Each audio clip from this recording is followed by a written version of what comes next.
The arc and cube taps have been designed to easily dispense drinking water with sophisticated operation and continuous flow options. The arc and cube can be installed on a font or a sink and should be installed in a position where they're easy to use and dispense drinking water. Let's take a look at their simple installation now.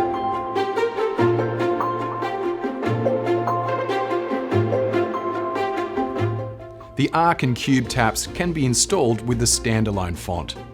This font is specially designed to cater for the long reach of the tap and is mounted separately from the tap. Using the templates supplied with the font, drill the hole for the font and the arc or cube tap. These holes are pre-drilled. Fit the supplied threads to the bottom of the standalone font. Now fit the font to the bench using the supplied washers and nuts to secure it.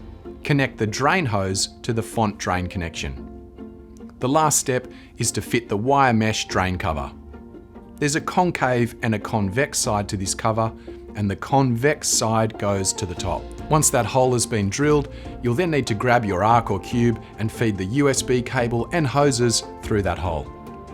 Once you've completed that, we need to go under the bench to finalise the installation.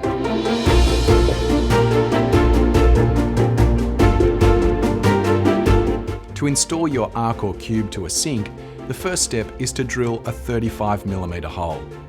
Once that hole has been drilled, you'll then need to grab your arc or cube and feed the USB cable and hoses through that hole.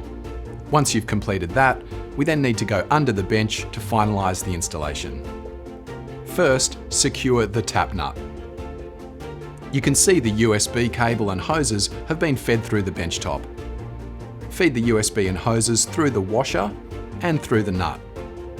Tighten the nut onto the thread of the tap. You may need to hold the arc or cube tap on top of the sink to tighten it completely. The arc and cube taps come with colour-coded hose tails attached. These need to be fitted to the command centre using the silicone hoses provided. You can now fit your boiling to the red marked hose, sparkling or chilled to your blue marked hose, and vent to our white marked hose to complete the installation. So there you have it, the simple installation of your arc or cube. For more information and other helpful videos, please visit zipwater.com.